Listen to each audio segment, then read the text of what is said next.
Hello friends, எல்லாரும் எப்படி இருக்கீங்க? வாங்க இன்னைக்கு நம்ம பார்க்க போகிறது கார்த்திகை தீபம் ஸ்பெஷல். இந்த லிங்கம் காசில இருந்தும் கையால் இருந்தும் என்னோட மதுரை இந்தா வாங்கி கொடுத்துருந்தாங்க. ஸோ அவங்களுக்கு ஒரு தேங்க் பண்ணிக்கலாம்.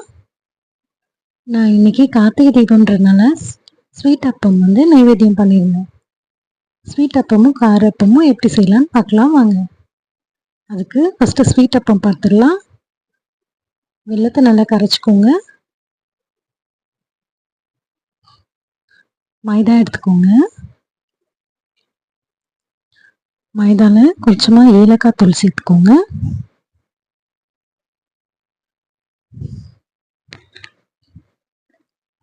இப்போ அடுப்பில் வச்சு காசி எடுத்த வெல்லத்தை வடிகட்டி சேர்த்துக்குவோம்.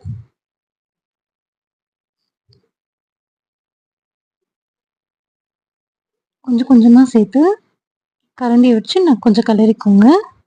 சூடாக இருக்குன்றதுனால அதுக்கப்புறம் கையை வச்சு கரைச்சி எடுத்துக்கலாம். நம்ம லம்ஸ் இல்லாமல்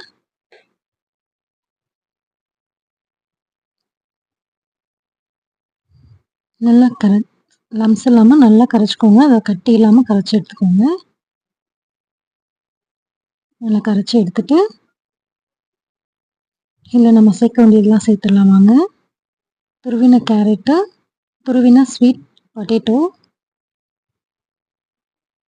கொஞ்சமாக துருவின தேங்காய் சேர்த்துக்கோங்க.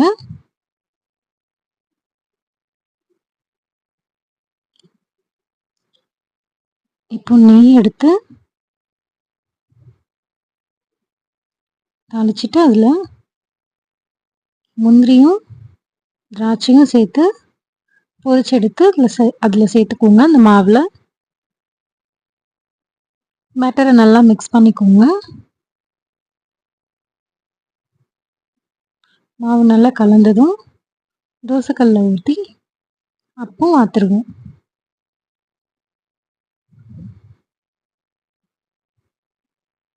கொஞ்சம் கெட்டிமாவே சுட்டுக்கலாம், அதாவது கொஞ்சம் தடிமனாக சுட்டுருக்கலாம்.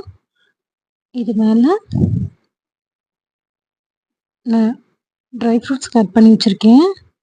பாதாம், முந்திரி, அக்ரூட், பம்கின் சீட்ஸ், அதுக்கப்புறம் வெள்ளரி விதை எல்லாமே சேர்த்துருக்கேன். நெய் விட்டு சுட்டு எடுத்துக்கலாம். திருப்பி போட்டு நல்லா வெந்ததும் சுட்டு எடுத்துக்கலாம் ஃப்ரெண்ட்ஸ். திருப்பி போடுங்க, கண்டிப்பாக திருப்பி போடுங்க. 2 சைடும் வேகணும். நீங்கள் ஈரத்தோடவே நம்ம ட்ரை ஃப்ரூட்ஸை சேர்த்துட்டிங்கன்னா கீழே எதுவும் கொட்டாது. ஸ்வீட் அப்பம் ரெடி ஆகிடுச்சு. வாங்க இப்போ நம்ம கார அப்பம் செஞ்சிடலாம். அதுக்கு மைதா மாவு எடுத்திருக்கேன், காஞ்ச மிளகாய் எடுத்திருக்கேன், எண்ணெய் எடுத்துக்கோங்க ஃப்ரெண்ட்ஸ், கடுகு எடுத்துக்கோங்க, கொஞ்சம் உப்பு எடுத்துக்கோங்க, தேவையான அளவு தண்ணி எடுத்துக்கோங்க. இப்போ மைதாவில் உப்பு சேர்த்துட்டு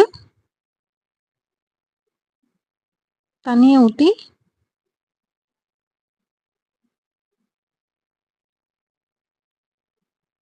லம்ஸ் இல்லாமல் நல்லா கரைச்சி எடுத்துக்கலாம்.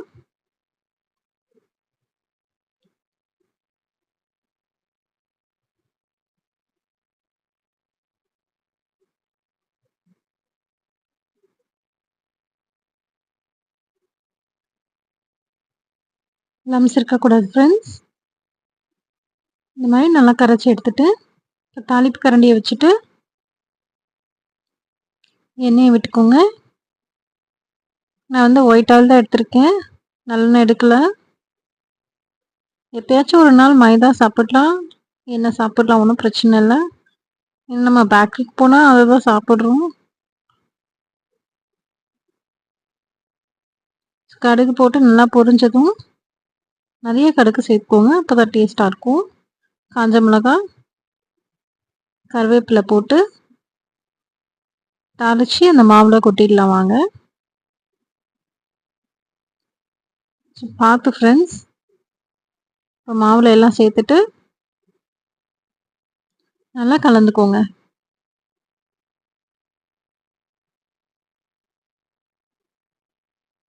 இது நல்லா இருக்கும் ஃப்ரெண்ட்ஸ்.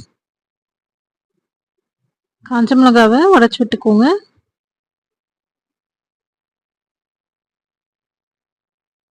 தவா சூடானதும் இது கொஞ்சம் மெல்லிசா நல்லா தேய்ச்சிக்கோங்க. தடிமனா ஊற்றணும்னு அவசியம் கிடையாது. கொஞ்சம் நல்லா தேய்ச்சி விட்டுக்கோங்க.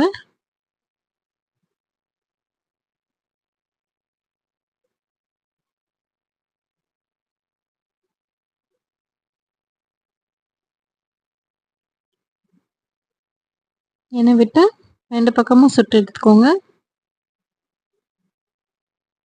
நான் கொஞ்சம் அதிகமாக எண்ணெய் விட்டுட்டேன், பார்த்து எண்ணெய் விடுங்க.